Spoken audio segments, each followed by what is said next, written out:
get when we're close with people, or we like people, or we spend a little time with somebody, that they're not mind readers.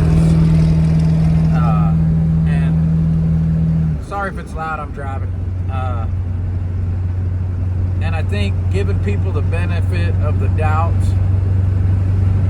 is important to a degree. But if you're not communicating with people clearly, sometimes people need the little details, and sometimes they don't. I'm a detail guy. I want to tell you how it was made, how it was installed, how I'm going to do it, where I'm getting the materials from. And some people don't care about those details. And some people do, you know. But I'm definitely accustomed to probably oversharing the details, which may or may not matter. I think the reason that I do that is so that people can grasp the train of thought that I'm going with. And some people can track with that and some people can't. Like my wife, she can't track with that. The little details don't matter to her. Mostly, there's certain stuff that specifically they do, because the specifics of it, like garden, when you water, if you're going to put, one plant next to another, like the little details in that matter. When you harvest, like all the different things. But if I went to her and I was like, hey, I got to fix your car and I got to do, X, Y, Z and such and forth, and I'm going to have to go here to do this and get that tool and this, she don't care about all that, because I'm just speaking gibberish. She don't know nothing about that. She don't care about that. When am I fixing it? How long is it going to take?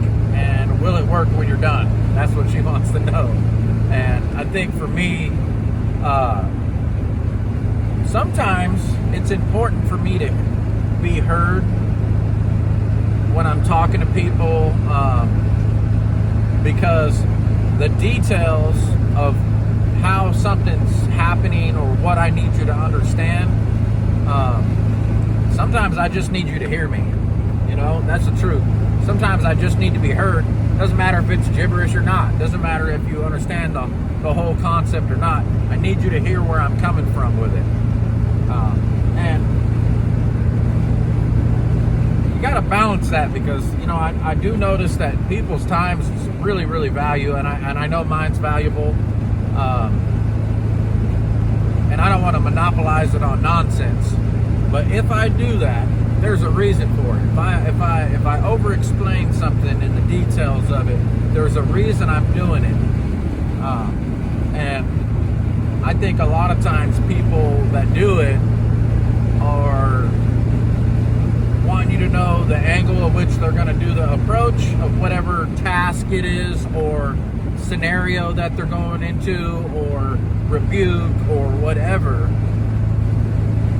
People want you to know the details of how they're going to approach it.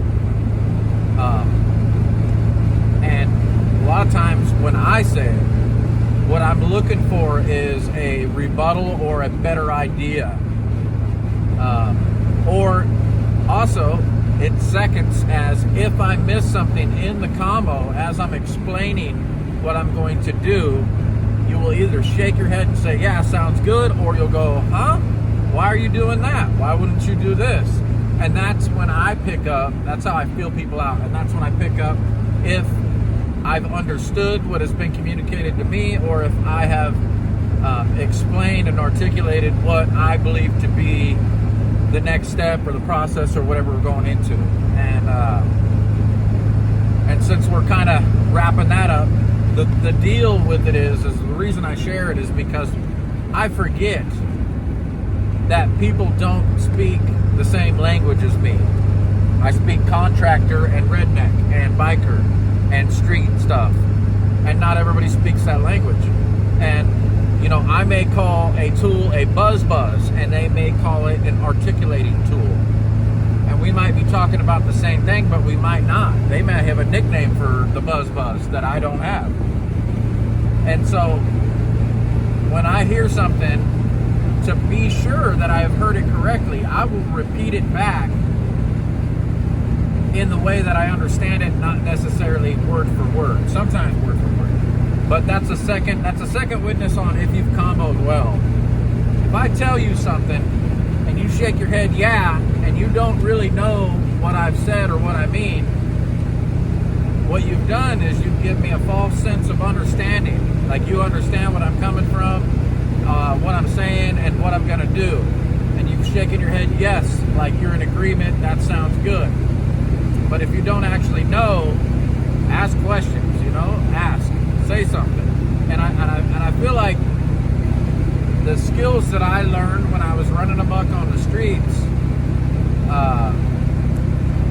you had to learn how to read people's body language, their voice tone, eye movement, how they're wording it. If you say something a certain way, do they start wiggling a little bit, or do they make direct eye contact immediately, like they're trying to figure it out? And I do it a lot, feeling people out. I'll word things a specific way so that I can see their reaction to see if I'm onto something, if I misunderstood or not, and or to see if they're going to give me more information to clue me in on if I've actually heard them correctly or not.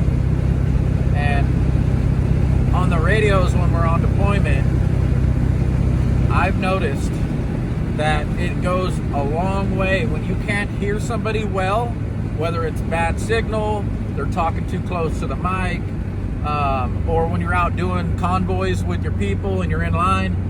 If you can't hear somebody good because they're the back of the line, or they mumble when they talk, or they talk too fast, it's super duper important to me, if I've heard something, to not let it slide and to step up and repeat what I believe I have heard. Because if I have not heard it correctly, it is immediately going to be, yes, no, that's not what I said. That's not what I said. I said such and such. Because they'll slow down to be able to sound it out a little clearer on the radio. And I think that stuff in life, repeating back, is good combo. I think that if you have something to say about somebody, you don't beat around the bush. Now, you can respectfully say you disagree with how somebody's doing something, or you don't like something that they're doing, or that you have questions on why they're doing what they are doing. You can articulate that in a non-rude way, and state that you disagree or you don't understand why they're doing what they're doing without being a D-bag. Now, me personally, I have to work for it. It's not an easy thing. I naturally am kind of an a-hole. And I think that there's an application for that goes good, in certain scenarios. But in most scenarios, not so much. It's not where it's at. And I think that what really gets me is when people think that they have clearly said what they said, but have used words that actually don't mean what they're trying to say. And I see it all the time. All the time. They're trying to say one thing, but the words that they're using don't actually mean with what they're saying. It's not the same thing. Although it means that to them, it's not actually, their vocabulary is pretty small. They don't have the words. And the words that they're trying to use are not clear or not really appropriate for what they're trying to communicate. And so I'm saying all this because I see the struggle online. I see the struggle with just people in general. And I'm like, I struggle with the same things, and this is what I do about it. These are the things that I try to work on. And I'll tell you what, man, if you ever, look at that, it's right in the way. If you've ever bid a job or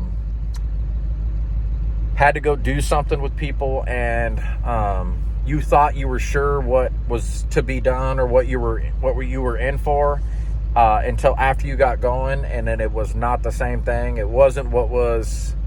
It was not clear information that what it was going to look like or any of that. And I think, like if you're going into a scenario and you're not 100%, you got to ask questions.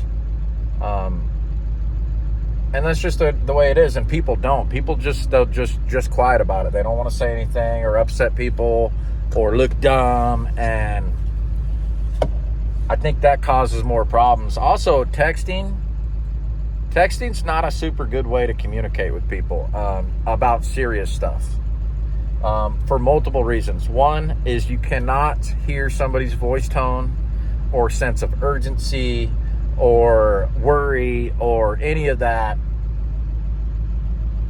Phone call can do a lot more, and in person is the best because then you can read body language, you can read you can see where they're at, where their heart's at. And I think that when you're trying to work on commo with people, like it just can't seem like you're trying to say the same thing, but you can't quite get there. It takes patience, man. It takes a lot of work. And if it's with people you love or people you're trying to do life with, you better put the time in, man, because times are going to get tough. And if that's who you got and you can't get along now, you're definitely ain't going to get along when stuff's tough, for sure. Me, I can eat a shit sandwich if I've commoed bad or understood bad and went the wrong direction.